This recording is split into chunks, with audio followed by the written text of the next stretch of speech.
Hello, my name's Erik Kolderup, and the title of this video is Using Building Energy Simulation. So I'm going to address these three questions about building energy simulation. What is it? What is it good for? And what is it really good for? This video is intended for people who don't necessarily know a lot about building energy simulation, but who are curious about how it may be useful to them. And I think it'll be helpful for many architects, engineers, or building owners to get an idea of the appropriate and valuable uses of simulation in their projects. So let's start with the question, what is it? So here's a definition of building energy modeling. The details of this process will vary somewhat between some of the commonly used software, but these are the common steps. So building energy simulation is building energy estimation using a computer model of energy flow and processes. So the things that are common to these applications are, first, there's a calculation of loads for each space or thermal zone in a space, in a building rather. So these will be the heating and cooling loads. Part of this step would be a calculation of the energy consumed by systems such as lighting and plug loads that are internal to the building. It'll also include a calculation of heat flows through the building envelope, the windows, the walls, the roof, etc. And then the energy calculation would be the energy use of the HVAC system in response to these loads to meet those heating and cooling loads. And so that would be the energy input in the form of electricity or gas or other fuel needed by that HVAC equipment to meet the loads. And then third, in most cases, there will be a calculation of the utility cost. Typically, these calculations are hour by hour for a full year. There are some programs that do sub-hourly time steps. So that's the basic overview of what building energy simulation is. Usually we're trying to get at an estimate of the annual energy use for the building. So weather data is very important simulation input, and hourly weather data files representing typical years are available for thousands of locations around the world. A simulation program will typically need things like the hourly dry bulb temperature, wet bulb temperature, information about solar radiation, and wind speed. Now, the overall number of inputs, in addition to weather data, can be somewhat overwhelming in these programs. Certainly, you need to describe the building geometry, the characteristics of the thermal zones, their physical characteristics. There is construction types, such as the walls, roofs, and windows and floors, air infiltration rates, internal heat gains, including the lighting and plug loads. And then the HVAC systems are often described as a system type, and there need to be inputs, of course, about the component performance, such as the efficiency, ventilation rates, controls, and such. And then finally, utility rates. As I noted, these can be overwhelming, the number of inputs, so experience of the modeler definitely helps to get reasonable values for these inputs. But many programs these days also do a good job of helping with the inputs, help provide default values for some things that you may not know.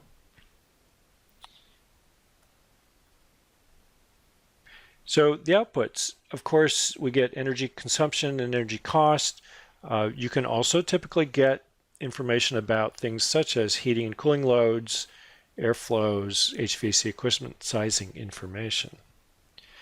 Now, the format can be just annual totals and monthly totals, but in many cases, you can also get hourly output for a wide range of variables. Now, in many of the simulation programs out there, the fundamental output is a text-based file. It can be something very large and hard to consume, but many of the interfaces will extract data to provide some useful graphs. And you can also, in most cases, get data out that you could plot in a spreadsheet. This one graph here is an example of comparing hourly actual modeled data to actual measured data, which is a useful process if, for example, you're trying to create a model of an existing building and calibrate it to measured data. So that's a really quick overview of basically what building energy simulation is, some of the inputs and outputs, give you a feel for what it is. Now let's talk about what is it good for. This is an important concept to keep in mind. The statistician George Box said that essentially all models are wrong, but some are useful. So you might say, well, if they're all wrong, do we give up at this point? Well, no, I mean, models are imperfect representations of reality. But even though they are imperfect, they can still be very useful. So let's talk about some of those uses. Where simulation is generally most useful is for relative performance studies of design alternatives. So in this graph, for example, we've got base case A, we create a couple alternatives B and C, and we can, even if we know that model A is imperfect, it's not an exact estimate or an exact prediction of what's really going to happen. We know that's true, but we also are pretty confident that the relative savings that we're seeing between our alternatives B and C are a reasonable estimate of the magnitude of the savings. So it gives us a good idea of how the relative performance of these alternatives compare. So we'll talk about design studies, compliance analysis, and retrofit alternatives shortly. I'll also say that another appropriate use might be predicting actual energy consumption. And I note with caution, so I'll talk more about that in a moment. So design studies, these are examples of, say, for example, you're doing a new building design. You could look at enclosure options, the building form and orientation, different types of glazing or shading, and so on. You can also compare HVAC system types, so maybe a variable air volume versus a chilled beam. So for your building and your climate and your occupancy type, which is a more appropriate choice, which turns out to be more efficient. You might look at ground source heat pumps or evaporative cooling and so on. You can also try some different control strategies and see what might be appropriate. And also gain insights. Often we'll have intuition about an appropriate strategy for a given building in a given climate. It's happened to me many times when my intuition has been proven wrong. When I actually model some alternatives, I find that I gain some insight and come up with ideas that I hadn't anticipated. So it's useful for insights. Now, compliance analysis is probably the application that simulation is used for most commonly today. Energy code compliance, LEED, credits for energy performance, utility incentives, or policy compliance. Policy compliance might be, for example, in the case of the federal government, in most cases they try to make sure that their buildings perform, say, at least 30% better than a code baseline. So that's an example of policy compliance. In each of these cases, compliance analysis, simulation is typically used where a baseline model is created that's minimum complying to the code, and a proposed building model is then compared to that performance, and the savings margin gives you either the points or the code compliance. For retrofit alternatives, so say you have an existing building, you can create a model of it and perhaps calibrate it to the utility bills. Then that's useful for identifying savings opportunities. You can get a good feel for how energy is being used in the building and where maybe the biggest waste is occurring. You can look at building enclosure upgrades. That's a good application of a model. Look at alternative windows, window retrofit films, shading devices, and perhaps roof or wall insulation. And models can also be useful for comparing HVAC system replacement options and control system upgrades. So then, the final application here is predicting actual energy consumption. So when do we want to do that? If you are trying to design to some target, if you've done some benchmarking and you've decided that you've got a certain energy performance target you want to reach, then simulation is important to use during the design process to make sure that you're on track to meet that target.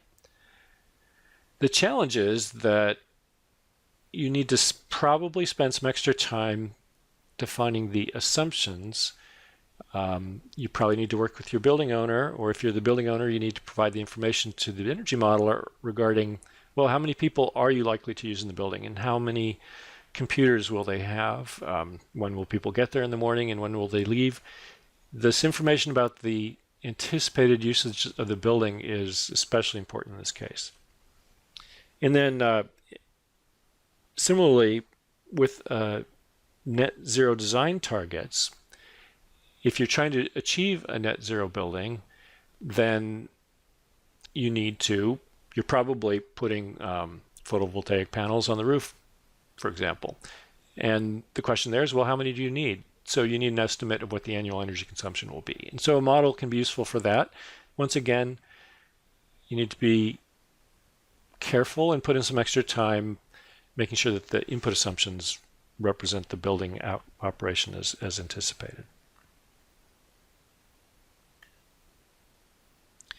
So let's take a few minutes to talk about what is it really good for.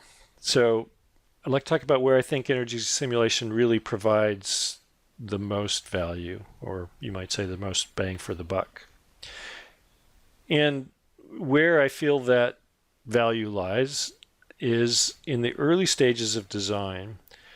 So in, for example, pre-design phase, we can create a very simple baseline model to help us set performance goals and targets for the design team. So for very little effort, we could provide some very useful goals. And then perhaps we get into schematic design or even conceptual design. This is where we can look at fundamental design alternatives with some very simple models. For example, we could look at different options for building form. So it's in this pre-design, conceptual design, schematic design phase where I think the greatest value lies. Once we get beyond that, there is still some value, of course. Design development, there are specific design questions to be answered. What type of glazing specifically should we use? What type of chiller? There's lots of design questions in that phase that are useful to look at. And then finally, when we get to the construction documents phase, we're usually updating our models to produce our compliance documentation, perhaps for LEED or energy code compliance.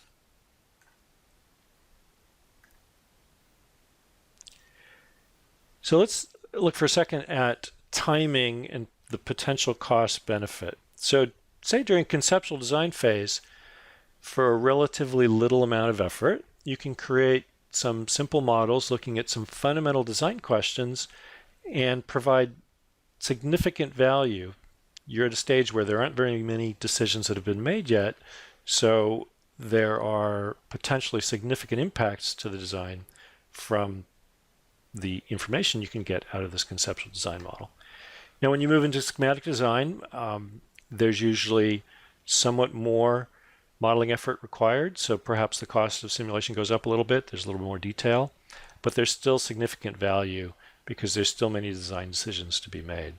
And as we move into design development, there's lots more detail to add to the model, so it takes a bit more time, but the relative impact is smaller. And then when we get to construction documents, that's where, again, there's a bit of time involved because we're trying to get all the final details into the model. But the fundamental value of the project is really very little at that point. Unfortunately, these days, many modeling projects start at this phase, or at the earliest, perhaps at design development. So this chart sort of illustrates that the bang for the buck is relatively low then, and we could get much better return on our investment if we do some of this modeling early on.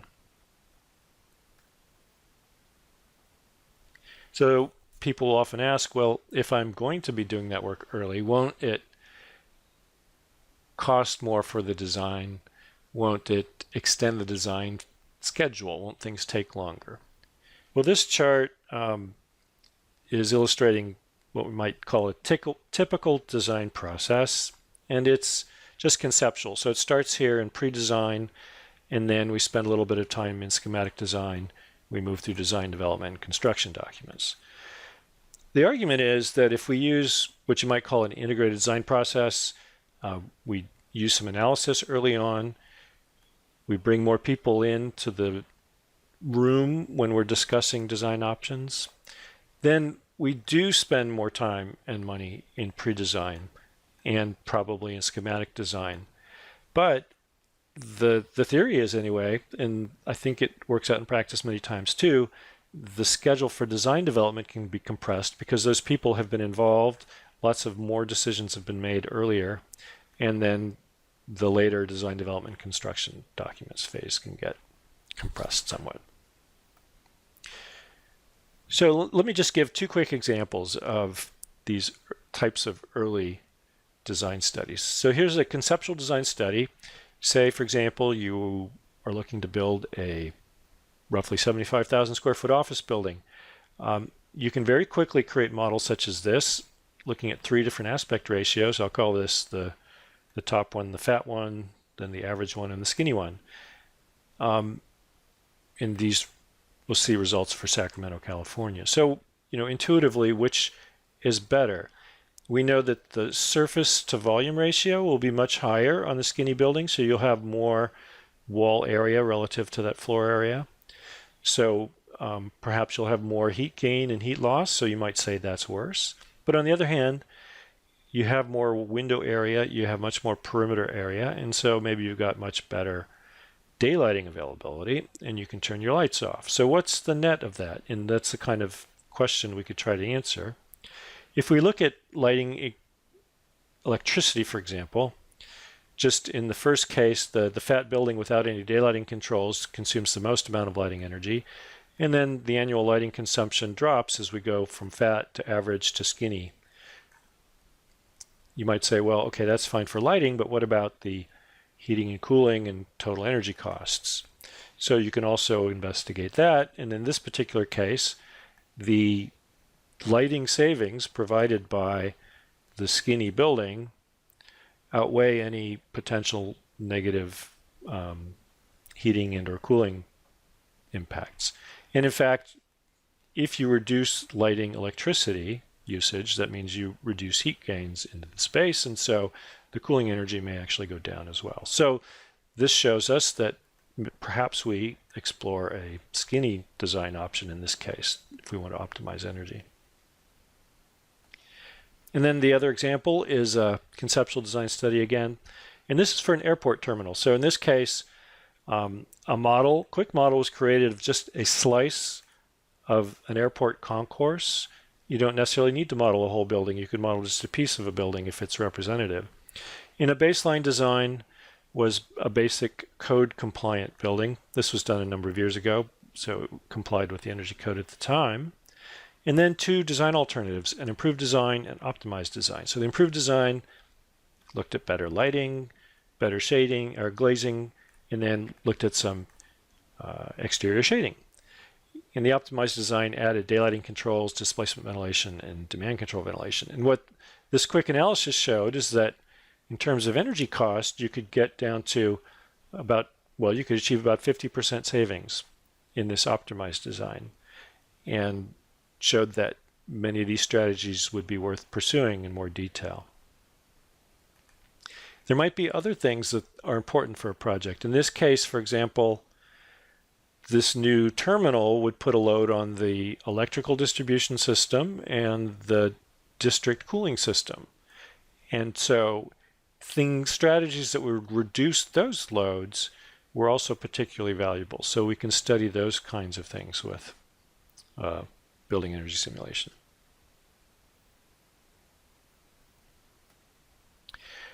So to wrap things up, just want to leave you with this idea. You may have heard this, measure twice, cut once. Perhaps you heard it from a woodshop teacher.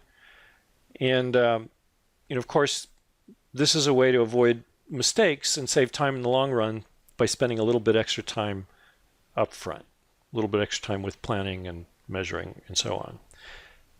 So I'd like to propose a corollary to that, which is model twice and build once. Or perhaps model at least twice and then build once and get it right the first time, and then minimize the need for expensive change orders, or perhaps the need for retrofits, or maybe even figure out ways to reduce the total construction cost while saving energy at the same time. Sometimes we could find ways to reduce the size needed for the HVAC system, for example. So the idea is that this is where modeling could really provide you with some value,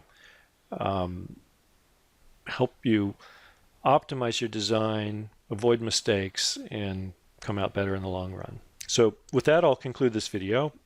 Once again, my name is Erik Kolderup, and thank you for watching.